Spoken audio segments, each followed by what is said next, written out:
Miaka michache iliyopita, vitongoji vingi vilivyopo katika mkoa wa Mtwara ambao umejizolea umaarufu kwa zao la korosho vilikuwa vimezungukwa na giza totoro. Wananchi walitegemea chemli, sola pamoja na vibatari kama nishati ya mwanga.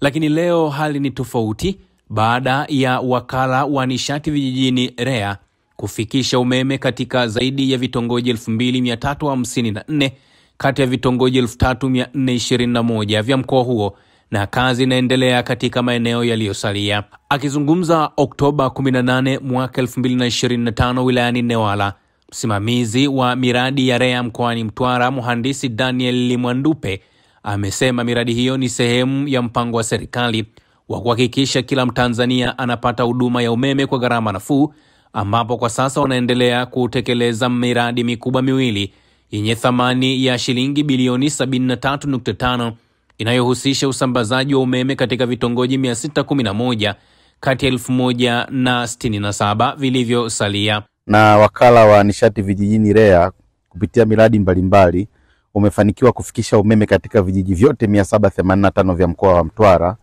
na kwa sasa hivi REA au wakala wa nishati vijijini imelenga kufikisha umeme katika vitongoji ambavyo vimebaki, na kwa mkoa mzima wa Mtwara kuna jumla ya vitongoji 3421. Kati ya vitongoji 3421, vitongoji 2354 vimeshafikiwa na umeme ambavyo ni sawa na 69%. Vimebaki vitongoji 1067 ambavyo ni sawa na 31% ambavyo bado havijafikiwa huduma ya umeme, na katika vitongoji hivyo 1067 vitongoji takriban 611 vimewekwa kwenye mpango wa kufikisha umeme mpaka sasa hivi kwenye miradi inayoendelea ambayo ni miradi ya Ujazirizi 2C yenye vitongoji 461 pamoja na miradi wa Ujazirizi 2A wenye vitongoji 150. Kuanzia mwaka 2020 kwenda 21 mpaka 2025 mwaka tunaoongea sasa hivi, REA imefanikiwa kufanya miradi 6 takriban kwa mkoa wa Mtwara yenye jumla ya gharama ya bilioni 187.6. Siku ya leo tupo katika wilaya ya Newala na tunafanya uhamasishaji pamoja na kuwasha umeme katika mradi wetu wa Ujazirizi 2C ambao unaendelea, na tumefanikiwa kuwasha umeme pamoja na kuhamasisha katika vitongoji 4 kati ya vitongoji 39 ambavyo vimechukuliwa na vimewekwa kwenye mradi huu katika wilaya ya Newala, na tumefanikiwa kufikia vitongoji vya Masasi, Mnambe, Butiama pamoja na Mkeni. Tumejaribu kuongea na wananchi na kuelezea umuhimu wa kujaribu kutunza miundombinu ya miradi ambayo imefikishiwa na serikali kwa kutumia gharama kubwa za fedha ili kuweza kuwafikishia huduma hiyo wananchi wake. Tumewaomba wananchi wawe kuwa walinzi wakuu wa miundombinu hiyo. Cha pili, watumie manufaa ya umeme huu ambao umefika kwenye vitongoji vyao kwa ajili ya kujiendeleza katika shughuli zao za kiuchumi, kufungua viwanda vidogo vidogo pamoja na matumizi ya nishati safi ya kupikia. Jaina Msuya ni afisa maendeleo ya jamii mwandamizi kutoka REA. Hapa anawahimiza wananchi kuchangamkia fursa ya kuunganishiwa umeme kwa bei ya ruzuku ya shilingi 27,000 ili kuboresha maisha yao, huku pia akiwaasa wananchi hao kuhakikisha wanalinda miundombinu ya umeme, kwani serikali imetumia fedha nyingi kuhakikisha huduma hiyo inawafikia. Sasa hivi tukitoka hapa wote tunaenda kufanya nini pale juu? Tunaenda kwenye transformer kuwasha. Mtashuhudia leo tunawasha transformer yenu. Hiyo sio ya kwetu, ni ya kwenu, kwa sababu miundombinu inabaki na nyinyi, transformer inabaki hapa na nyinyi. Naondoka mimi tu sasa kama naondoka mimi tu, transformer inabaki, waya unabaki, nguzo inabaki. Maana yake ni nini? Maana yake ni kwamba miundombinu ni mali yenu nyinyi, mnabaki nayo, na ili wanufaishe mnatakiwa muitunze miundombinu hii ya kuunganishia umeme. Kwa hiyo jambo la kwanza, tunza miundombinu ya kuunganisha umeme ili ikunufaishe. Kwa hiyo mimi ni ombi langu kwamba muunganishe umeme kwa wingi. Idadi yenu katika kitongoji ni 51, na niwaambie tu kitu kimoja. Umeme una faida nyingi. Umeme unaweza kubadilisha maisha yenu, unaweza ukafanya biashara. Zipo za aina nyingi. Hapa mnalima? Mna mashine ya kusaga? Mashine upande wenu hamna mashine. Sasa wakati umefika mnakuwa na mashine yenu, hamna kwenda kwa majirani tena. Ni wakati wenu kufanya nini?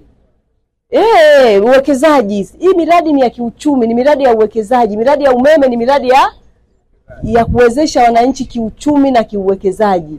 Katika kitongoji cha Amkeni wilayani Newala, wananchi hawakuficha furaha zao baada ya kupokea mwanga wa umeme kwa mara ya kwanza katika historia ya kitongoji hicho, huku mwenyekiti wa kitongoji hicho Bwana Sharifu Said akisema kufika kwa umeme ni mabadiliko makubwa kwa wananchi, lakini pia utaongeza usalama katika kitongoji hicho. Nimejisikia raha sana kuwa mteja wa kwanza kuwashiwa umeme huu wa REA.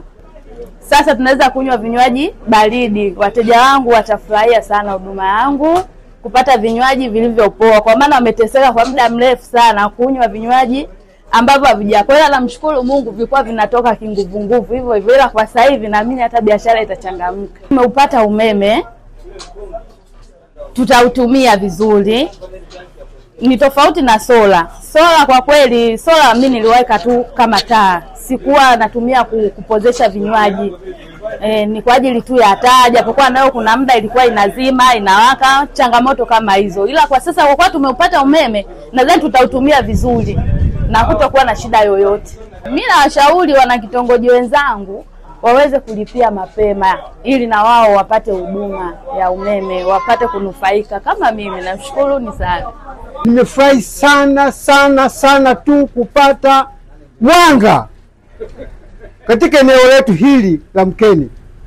Wakati wa nyumba ilikuwa giza mno, wadudu wengi wanatoka huko chini kabisa kwenye, wadudu wengi wanakuja hapa kutudhuru.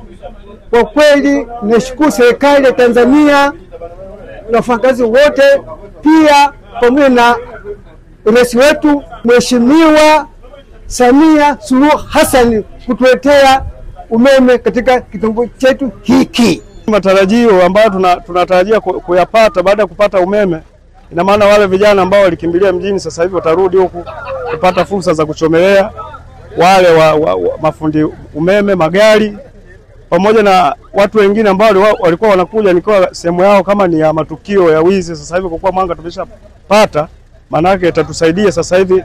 Mwanga huu ni kama ulinzi, kutusaidia kuepusha hao vibaka ambao walikuwa wanapatikana huko. Kwa tushukuru tu awamu ya 6 kwa kutuletea huduma ya umeme. Tunamshukuru sana Mheshimiwa Rais na tunamwahidi tuko naye na tutaendelea kuwa naye. Tunataraji sasa hivi kwa kuwa tulikuwa tumekosa kiwanda kwa mfano, watu tunayo mahindi ndani, kwa hiyo tulikuwa tunashindwa namna kwenda kupata huduma. Kwa sasa hivi matarajio yetu, maana yake umeme baada ya kufika sasa hivi tutapata mashine za kukoboa na kusaga, lakini pia mashine za kuchomelea na viwanda vingine vidogo ambavyo vinavyohusiana na shughuli zinazopatikana kwenye umeme. Kwa hiyo ni faida mojawapo ambazo sasa hivi kama vijana pamoja na watu wengine ambao walikuwa wanashindwa na kusita kuja kuendeleza mji, kujenga majumba kwa ajili ya kufuata umeme. Kwa hiyo hizo ndio fursa mojawapo ambazo sisi tunazitarajia kupata baada ya kutuletea huo umeme.